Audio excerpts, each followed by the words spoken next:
Okay, so it's the dead of winter, and everything behind you is very alive and busy. Yeah. What are all these people behind you working on right now? Well, this is the Tahoe South Events Center, and the vision started in 2010, and in 2015, it got really active with planning and permitting. And today we are constructing a 6,000 seat arena with meeting space and all kinds of great events coming here, concerts, sporting events, arts and cultural events, community events. Tell us how important it is that it's covered. I mean, Tahoe life revolves around the weather, and then you try and pull off an event. Having it covered, that might solve some issues. It's covered as in Enclosed. Yeah. Well, as far as covering this center as opposed to having an open air or both, is important so that we can have a 365-day a year event center. Right now we have the Harvey's Concert Series, which is a great iconic series of concerts over at Harvey's. They have about 12 to 18 shows a year, but that's always in the summertime, and so there's no capacity for us to have other events in the wintertime. So this is really, really important for us, especially when we're talking about conventions and meetings and other events that are just shoulder season events. So it gives us an opportunity to kind of even out those shoulder season periods, which are, as you know, very, very extreme. So October, November, April and May, June. Now we have the opportunity to bring people here every month of the year. For a lot of cities and communities, it's either one or the other. They either have the space, but they don't have the hotel capacity or the transportation capacity by road or by air. You've got the rooms, they're already there. Right. You've got the airport that's busier than ever. Is this sort of the missing link to really elevate the South Shore of Tahoe? This is actually the missing link for us to be able to put all those pieces together, the rooms, the activities, the outdoor recreation, the air service, the transportation. We're hoping that this is really a catalyst for a lot of new endeavors, business endeavors, and as well as a new experience for our visitors. So this is going to be great for people out of town. This is going to be a great experience for them, a meeting place in Tahoe. But I can hear it right now.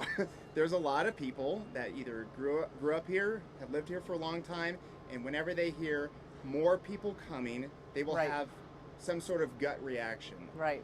Speaking just to the locals, how is this going to help them, and what are you guys doing to make sure that their concerns are addressed right away?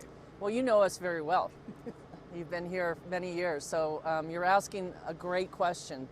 And that was a concern for a lot of people, and so we've taken great care to make sure that, first of all, the Tahoe Regional Planning Agency helps us with mitigating those impacts. We do hope to fill the shoulder seasons more than the summer season. As a matter of fact, in the summer season where you have those peak seasons and where the locals might go, no, wait, that's enough. We do have caps on how many people we can have in an event, and we can't go head to head with something like a Harvey's Concert Series. So that will help to ease the impact.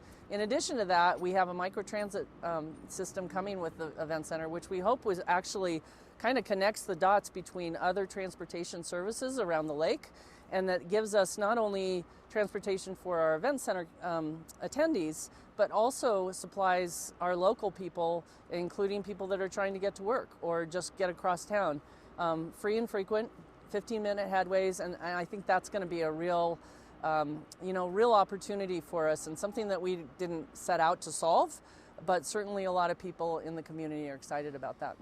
You mentioned yesterday that in spite of COVID, in spite of drought, in spite of a ton of snow like we had at the end of December, in spite of anything that Mother Nature or the world can throw at this small but perfect community, the people are coming.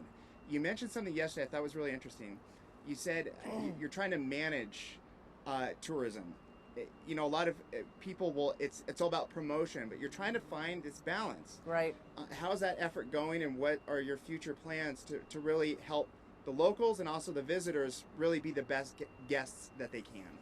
We started with COVID COVID actually presented a lot of opportunities for us to be working much more closely with organizations around the lake, and even more regionally.